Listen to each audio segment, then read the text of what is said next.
Welcome to Selfish Confidence, a place where we can connect and be real about how hard it is to be your damn self. I'm your host, Jess, and my goal is to help you build confidence and belief in yourself to live any life path you want, even if it's unconventional. It's time to break down those barriers and connect with women who've also felt on the outside by their life choices. We're encouraging you to grab the mic and speak your truth. I know it can be scary, but we're in this together. We got this. Let's dive in. Hello. Welcome to this week's episode of the Selfish Confidence Podcast. I am so excited today because we got our girl Katy here, and she's about to bring some heat for you. And I can't wait for her to share her truth, to share her story. And welcome, Katy. Thank you so much for having me. I'm so excited to be here. Yeah, again, it's so early for Katy. It's not that early, but I'm just over here, we're 3 hours time difference. I'm like, how's this girl even awake right now? So welcome. Can you tell us about you and your beautiful unconventional life that you're living? Yes. So my name is Katy Saltsman. I live in Denver, Colorado. This is new for me, though. I moved from Detroit, Michigan to Denver, Colorado last year, literally packed up an SUV and drove across the country, and kind of an adventure of a lifetime, but the best kind. I'm a personal trainer, a nutrition coach, also a podcaster, and I'm on this crazy mission to change the conversation around health for women, and change the way we view ourselves and show up in life.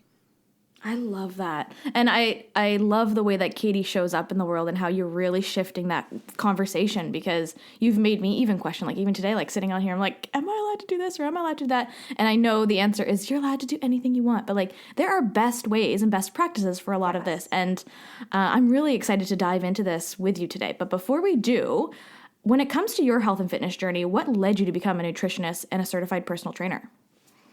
Yeah, that's a great question, because I was a hairstylist for a majority of my life. Yeah, I worked for Aveda. I did hair. I loved that aspect. And I loved helping women feel better. I think I really recognized how much help women needed when I was a hairstylist, because I worked with so many women that were self-conscious, right? That wanted to put the cape around them before they even sat down in the chair, didn't want me to turn them around in the mirror. I realized in those years of hairstyling how much we were dealing with self-worth and body confidence issues with women. And I wanted to help them on a deeper level. However, I was also struggling with my health and confidence and self-worth. And I felt the same that they did. And I didn't love that. So I went on this journey to lose weight, right? I lost 30 pounds, decided to become a personal trainer, a nutritionist, and really dove into the physical aspect of it. And then through this coaching journey, it's unfolded, and I'm way more well-rounded with the mental, emotional, physical aspect of health, because I think if we really want to feel good every day, and we truly want happiness, and we truly want to feel health, it's so much deeper than just physical. And we have to stop just putting this Band-Aid of something's going wrong in my life. I'm not feeling good. Let me slap a Band-Aid of a diet on, or of restriction, or trying to change my body to feel better. Because that's not going to do it. And sometimes when the mental and emotional, when we do that work, the physical becomes easy. And I realized that so much in my life and my journey, just kind of stepping into who I am and starting my business. And that's really how it all unfolded. My journey as a trainer and then starting my own business as a coach really transitioned me into the coach I am today for women. It makes a lot of sense knowing now that you were a hairstylist, because your hair is great. You got some great hair. So that makes a lot more sense. I love hearing that side too, to hear it's not like you came out of the womb and you're just I'm going to help women with this. You went through a journey and a process of finding yourself. And I recently did a podcast episode with someone who's also a stylist, and talking about that confidence in the chair and the gift that you're giving people to help them feel more confident, but watching just the way they speak and the way they act, and the psychological side of hairdressing can also be just an uncomfortable place. So it doesn't surprise me that you started to take this shift into more. When it comes to your own health and your business and podcasting and all these busy things that you're doing, how do you prioritize yourself? Setting those boundaries to take care of you before helping hundreds of women take care of themselves? That's a really great question, because that has also been a journey and transition. I am a recovering people pleaser. I love to pour into women. I love to pour into others, and make them feel good. It's why I do what I do. However, I will be the first person to admit that I built a business on burnout. Mm-hmm. I built a business giving all of my energy into everyone else and other people, and being completely depleted myself.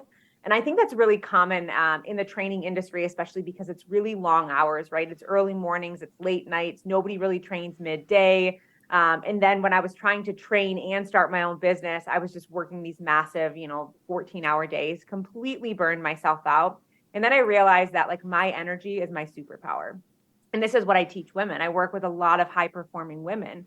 And it's like, if we are feeling good every single day, that overflows into every aspect of our life, our family, our relationships, our work-life balance, how we show up in life, how we feel every single day. That is our energy. And that is also setting boundaries and protecting that. So I've really had to learn as I go what that looks like and what feels good for me.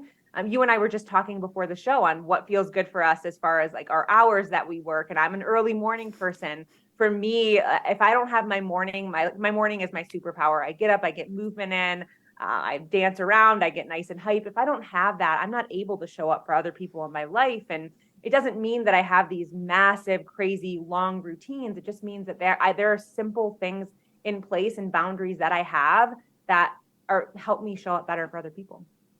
And how did you start?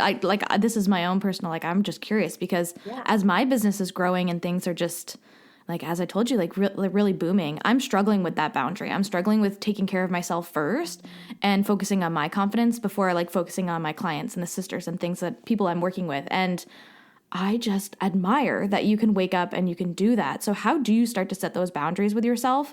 And what advice would you give to that high performing person, that really busy person who wants to take care of themselves, but in their head has the narrative of, well, I don't have time, or I have to take care of everybody else first. Super common narrative. And I feel you on that so much because I got to a point in my business where I'm getting all these messages from women and clients of my energy's amazing. I'm seeing all these results, this and that. And I'm sitting there as a coach, like, I want to feel like this. How do I feel like this? And so it's understanding that it definitely goes both ways. It's pouring into yourself as much as you pour into others. But really, I think the most simple way to explain it is I think we have this idea of health that it's going to almost take away from our life, right? It's like we think we have to hit 10,000 steps, drink this much water, meal prep all the time, work out all the time, have this, morning routine that's magical in 2 hours. It's like we're skipping over these $100 bills to pick up pennies. We're trying to set the bar way too high where we have all of these foundations that are so amazing for our body. And this is why I love teaching women about their body, their metabolism, their hormones, how to get it to work for them, because it's not the big fancy things and hitting all of these tasks every single day that's going to move the needle. It's doing the small things every single day that make a big difference. Maybe that looks like for 30 minutes in the morning and 30 minutes before you go to bed, you don't pick up your phone. You don't open up your email. You don't scroll. You take that time for you. It could be as simple as starting your morning with getting sunshine in your eyes and going for a 10 to 15 minute walk, because movement is medicine. And at the end of the day, that is going to make a huge difference, not just for, hey, I'm moving and burning calories, right? But the best thing you can do in the morning for your digestion, for your body, is to move a little bit. You get sunlight in your eyes, all of a sudden we're releasing serotonin, we're releasing dopamine. We have more energy throughout the day. These small shifts can make a huge, huge difference. So I really go in with women and I don't just approach things like, hey, these are the macros you should be eating and this is what you should be doing exactly with your workouts. It's like, what is your schedule like? What is realistic? What are boundaries we can set? And then we start to align those with your goals. And then we start to add on, once we have a good foundation of that, then we start to add on more hormone work, more metabolism work. How do we get more results without the burnout? And so it's really just putting the pieces of the puzzle together, but it's really, really simple things that shift the needle, things that you can be consistent with every day, not, hey, I'm going to completely change my life around, work out 5 times this week, do 3 cardio sessions, eat perfectly. Like nobody won and got long-term results doing that. Yeah, right. And even as you say it, like my heart just starts to beat really fast. I'm like, oh, fudgesticles. Like I'm not going to be able to keep up with this. So I like that you take it slow and you build it around the person who's there and what they need, because it's going to be different for everyone. I love that. Yeah, absolutely. And I love that you're simplifying it for women. Like you're making it as easy as possible for us to just get it. and to stop filling our plates, like you said, like 10,000 steps and drinking the gallon of water and doing all these things. Like, again, we always think we have to add. Like, how do you help women simplify this? Like, even as you go through the different stages, like, what are you teaching women about their health and what's like the really like focus there? Yeah, that's a great question because it really does look different. I look at coaching as a very unique thing, just like you're a business coach and you go in and everybody's different. Everybody's business is unique, right? And their messaging is unique. Our bodies are very much like that as well, which is why I'm so hands-on with my coaching and so personal. With that being said, there are a lot of general things that we can do to feel better. One of the biggest things is making sure we're eating enough.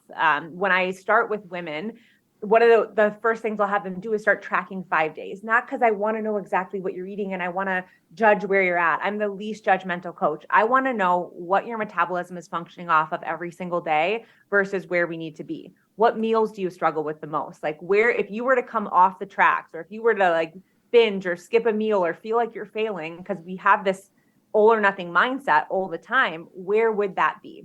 We go in and we fill in the biggest gaps. So I would say that the typical things for women are, number one, setting boundaries in our life so we're able to show up for ourselves. Number two, are we eating enough? Are we eating enough protein? Number three would be like workouts, movement. Like, are we doing tons of HIIT training and cardio? How can we optimize building muscle? Because at the end of the day, I want this to be as easy as possible for you and your body. And then the last pillar, because I have 3 pillars in my coaching, it's movement, nutrition, and lifestyle. We're addressing sleep and stress. Because at the end of the day, it doesn't matter where you are with your nutrition and with your workouts. We are not optimizing that. If we're not sleeping, if we're completely burned out, if we're stressed out all the time, cortisol is up, blood sugar is completely out of whack, the things that you do with your nutrition and fitness will become 10 times harder. So again, I'm always addressing that piece and the foundation of what's realistic first. What are things like easy things that we can implement to make this easier? And then we dive into the nutrition. Yeah. I love too when you put on your stories about like, oh, how much protein do you think is in this meal? And I'm like, I don't know. And like, it comes to like a high amount of protein and it makes me question, like, I don't think I'm eating enough. I don't think I'm getting enough protein. And just like you sharing these little things and these little tips that you do, and something's like just a thought of a protein or how can I add more protein? It's like, oh, yeah, definitely as a woman, not getting enough protein. And I'm not a coach that pushes crazy high protein. You get a lot of fitness coaches in the industry that are like 1 gram per, pound of body weight. And you're like, what? I feel like I shoved some chicken breast. It's like, it's not fun for anybody. However, protein is very important.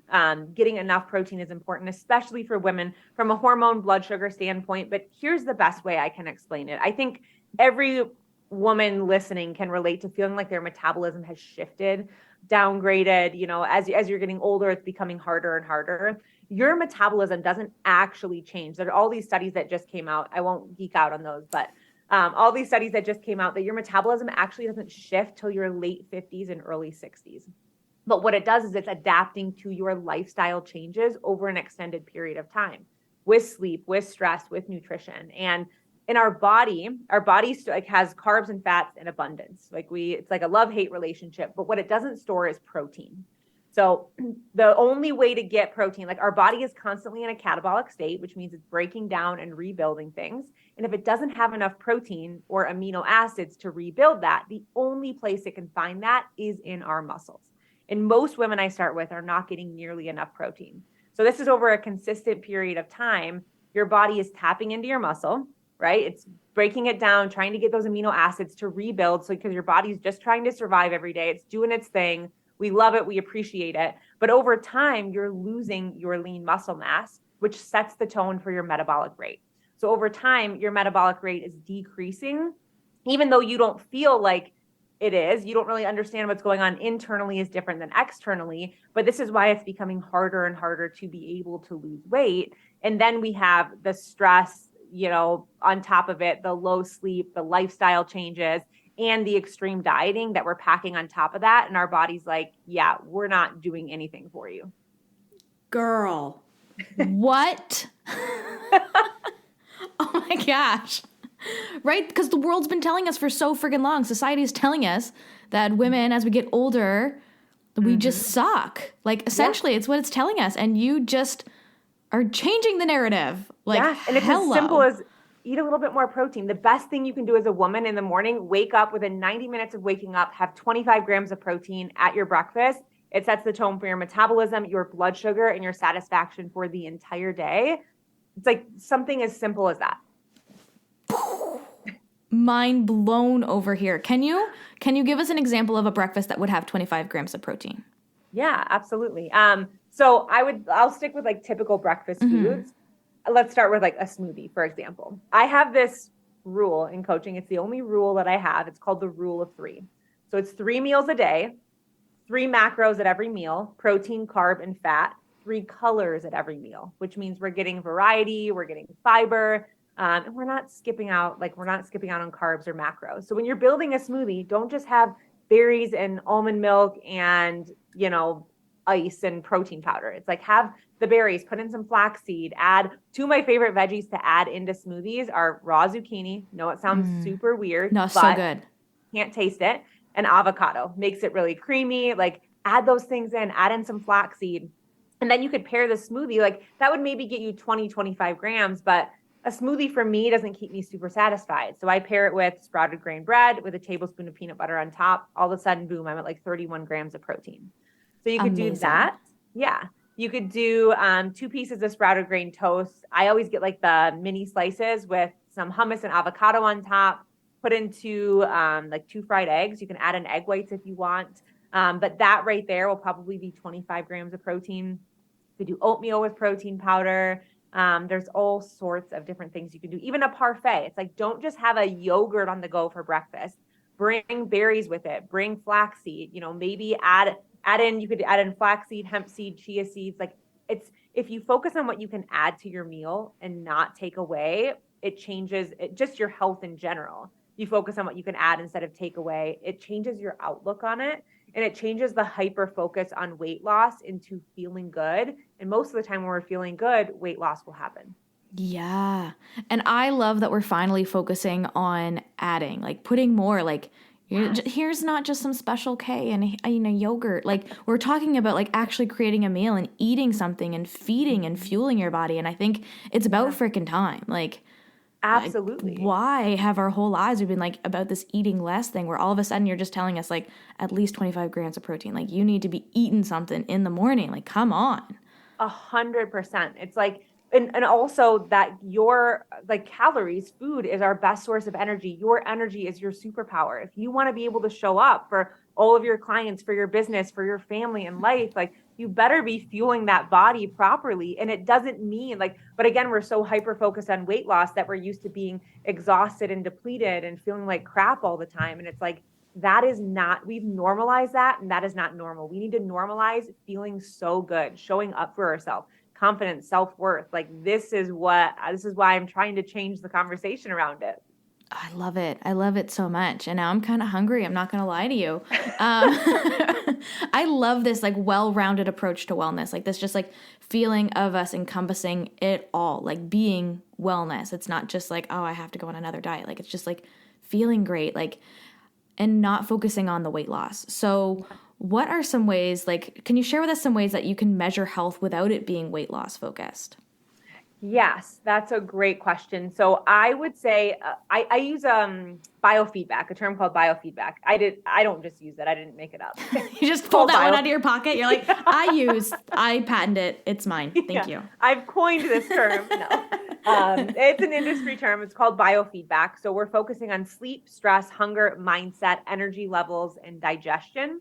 I also focus on sex drive with women because that's a huge thing that right. Let's dive into it. Women don't have. I have so many women come to me because they have no sex drive at all. It's completely depleted. And I do dive a lot into hormones, but if you take the focus off of weight loss, like if you were to not weigh yourself for a month, because here's the thing, when we're weighing ourselves, it's constantly shifting. Like it's like that will ruin a woman's day in a heartbeat. But what if we just took it away and understand the scale will fluctuate? How do we feel good when we show up for ourselves? So what are some things we can do to show up for ourselves today, and then this week, and then this month? And we don't weigh ourselves at all. And we focus only on the things that make us feel good and showing up for ourselves for 1 month, for 2 months, for 3 months. All of a sudden, it's completely changed. But when you're focusing on how you're feeling, and your sleep and your digestion and your sex drive, all of a sudden those things start to increase when you're focusing on what you're giving back to your body. So I always gauge that. And then I always have really honest conversations with women around where they're at with their self-worth and their self-confidence. One of my biggest things that I'll set with women is, or questions I'll ask is like, when was the last time you set a goal that had nothing to do with your body? And most women don't have an answer for that because their whole entire lives, they've only been focused on their body. And I use the example, I had a woman take my Evolve course. So Evolve is my small group course. And this is a conversation that we have, and I have everyone set it. And this woman was like 65 years old. Her name was Donna. She was the gem of the group. She was hilarious. And she decided that she wanted to learn Italian. When we had this conversation, she was like, I'm 65 years old. I've never set a goal that had nothing to do with my body. And she came back on after her first lesson and like her face was beaming. And she just told everybody like, I did my first Italian lesson, and just the confidence it gave her. And we have to understand there's so much more to life in our health than just taking away from our body and trying to shrink our body. It's like, why are we not doing things that are fun, that give us freedom in life? Like that's what our health should be. Our health should be fun. It should give us freedom. It should give us the life we want, instead of taking away and leaving us with a body image that's, depleted and a self-worth that's not existent. Yeah. And I think too, like just like the societal pressures that we're facing all the time, like even now, it always is like be smaller, lose weight. Your goals have to be about your body. And I face that in the confidence world all the time too. And in my own head, like, well, I can't be a confidence coach if I, don't do this, or this. Like I need to. And it's like that extra pressure that we put on ourselves. It's just not necessary anymore. Like focusing on these other pieces is way more beneficial. Like I would love to focus on like sex, energy, all these great pieces that have nothing to do with my body size. That make you feel fulfilled. Yeah. And I'm not against wanting changes in your body. Like I'm a trainer, I'm a nutritionist. I'm okay with that. I'm against the hyper focus on that, because I think when you focus on all the other things and feel good, that will naturally happen. For all my clients, when we stop weighing ourselves or we take the focus away from that, all of a sudden, like that starts to shift. They're like, I haven't weighed myself in 3 months and I'm down like 12 pounds. How is it? That's crazy. But it's because that's not what we're focused on. And I can't tell you how many clients I've worked with that have quit their jobs, that have shifted their careers. I have a woman I work with named Nicole. She's 50 years old. She went back to get her master's in nutrition at U of M because she like just felt so good. And it was a very similar story to me, where if I can feel this good, I want to learn more and teach women. Oh, yeah. I love it. And when it comes to your own confidence journey and all this work that you've been putting in, like you've been putting a lot of work into yourself. Like, ooh, girl. Like, I know. And I don't want this to be for anyone listening, for them to be like, oh, well, this is how long it's going to take. But like, girl, like how much work have you been putting in? Like, how long has it been taking you to just feel that great about yourself? It's honestly taken a really long time. I know, there's a lot of layers to my story, as I was telling Jess before this, but I would say like the overarching story is that I was this girl trying to live in this box that didn't fit me. And I really had to peel back the onion internally. And this is why I'm a big fan of like health just not being physical. And the biggest transition for me with that was when I went through a divorce. I got out of a pretty abusive relationship. I moved myself across the country. I didn't realize how much stress my body was under until I got here in Denver, and it was like all sort of released. But with that came hair loss. I lost my cycle for 6 months. It was like massive stress. And I had this opportunity in life where, and I realized that not everybody has this massive light bulb moment, but I think we need to have more of these mini light bulb moments in life. For me, it was pretty apparent that I felt like I had lost everything in life, but I gained the ability to build the life that I wanted. And I no longer wanted a life just focused on, the physical, just focused on trying to be like everybody else. So I just had this honest conversation with myself as I'm going to show up in the most authentic way. I'm going to be vulnerable. I'm going to hit record on a podcast and start talking about like, yeah, I'm a personal trainer, nutritionist, and you guys see this girl with a smiling face, but this is what I just went through.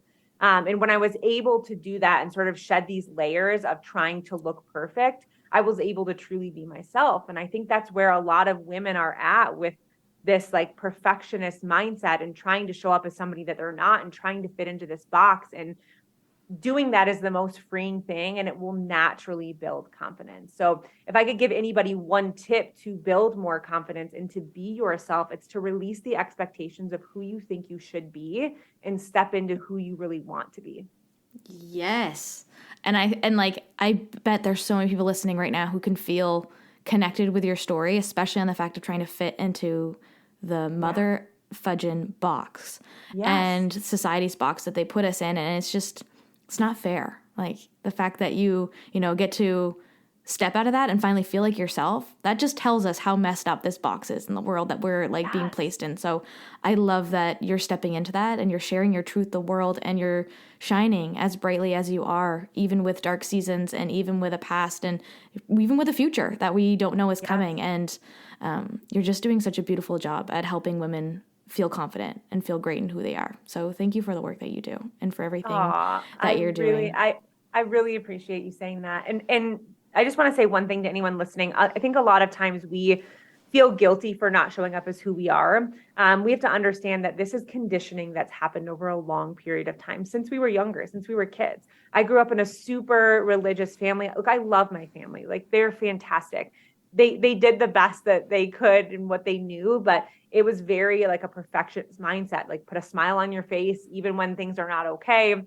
Don't do this, don't do that. So I became very overly critical of myself. And then that dove into my business of being overly critical with my body. And that shows up in different areas for women, but understand it's conditioning over a long period of time.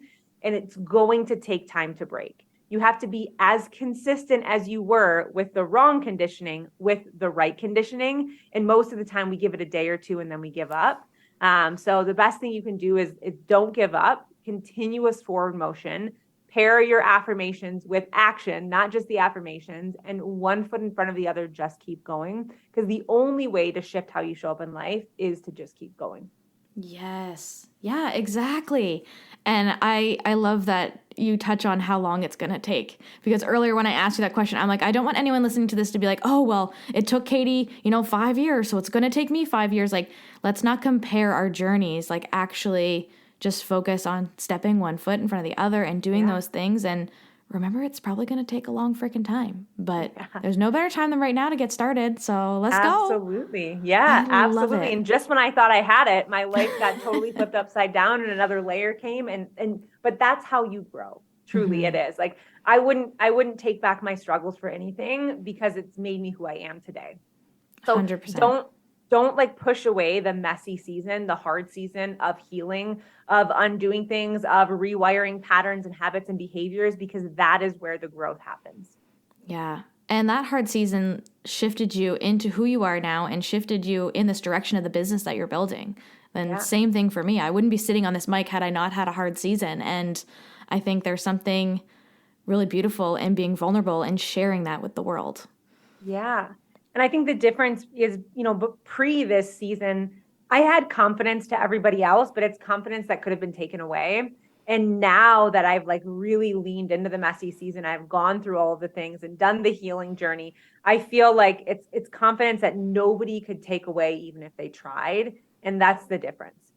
Oh, yeah. That makes me just want to like run to Denver and give you a big ol' hug and just like squeeze you so tight because I feel you, girl. And yes, I really do love that. So can you tell our listeners where they can connect with you? Tell us about your podcast and what they can expect.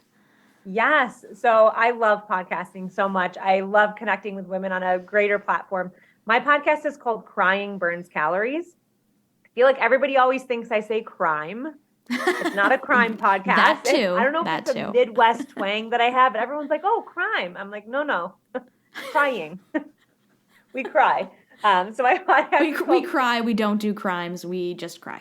That's it. We try and pivot away from that. No, it's called Crying Burns Calories. I talk about it all: nutrition, fitness, body image, self-worth. I even talk about relationships, the trauma that I've been through, taking care of yourself through trauma. But the overarching approach in the podcast is sometimes the weight we need to drop has nothing to do with the weight on our bodies. And that's what I really drive home in it. So you can find me Crying Burns Calories podcast, or my main platform is Instagram. I'm Katy Saltsman on Instagram. Feel free to send me a DM, connect with me. I love to hear from listeners. I'm just over here like trying to hold in my laughter on the idea of your podcast being Crime Burns Calories. Because like it does. Like crime, I'm sure does burn some calories. I bet it takes a lot of work. I mean, yeah, I've heard. I don't know from experience, but the amount of people that have said that, it's to the point where I'm saying this on podcasts now because people, for some reason, think that's what I'm saying. So I just really throw it out there now. I kind of like it. It's kind of good. I love the Crime Junkies podcast. If anyone's not listened to it, like it's addicting. However, not very different from my podcast. It's not the same vibe at all. No, I have some girlfriends who love the crime podcast too. Crime, not the crying, the crime ones. Yeah. And I'm very sensitive. I'll just like won't sleep for a week if I listen to any of that. So I love that your podcast is Crying Burns Calories because crime is just not for me. So it's so good. I love it. I have a few questions I'd ask every guest that comes on the podcast. You ready? I'm ready, girl. Okay. Let's go. What is your favorite compliment to receive? My favorite compliment to receive is when women message me that have worked with me and they tell me how much their life has changed and how much freedom they have in their life now. That's like the greatest compliment. It has compliments that have nothing to do with me, but changing other women's lives to me gives me just the greatest sense of confidence. Oh yeah, I love that. That's a great one. What's your favorite thing to do to boost your mood when you're feeling grumpy? I mean, if you've looked at my page at all, you know it's dancing. It's what I love about dancing is it's the best way to shift through emotion, no matter what it is. There's 3 ways you can shift your emotion. It's dancing, or not dancing. No. Let's take it back. It's movement, it's environment, and it's breath. My favorite one is movement. My favorite form is dancing. Just putting on a song and just like going for it. Yeah. What's your favorite jam? What are you dancing to today? This is really going to age me. Oh, man. It's Vibrant Thing by Q-Tip. I'm not sure if you know it. I don't, but I'll look it up. To look it up. It has. There's a remix of it that's come out called Poke It Out by J. Kohl. It's the same beat, but there's something about that beat when I hear it. I mean, I'm from Detroit. I'm a hip hop girl. I love it. So it is what it is. That's amazing. Do you have a song or a quote that boosts your confidence? I just gave you my song, I would guess. Sorry. My quote, no, you're fine. My quote would probably be the more we feel, the more we heal. Yeah. I love that. That to me was really, that was powerful in my healing journey because I had stuffed a lot down for a long time and I had to really feel through it and not numb myself with like the scrolling and the distractions and all of it. So that's a really powerful one. And I think that as women, we need to sit with ourselves and find out who we are more and really feel emotions. Yeah, I feel you. I'm with you on that. That's a great one.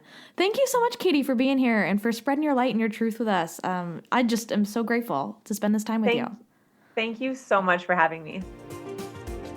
I am so grateful that we could connect today. If you enjoyed today's episode, share it with a friend or on your social media and tag me so I can personally thank you for helping me grow this community and get my message out there. And don't forget, you deserve to embrace your truth. It's time to live life your way.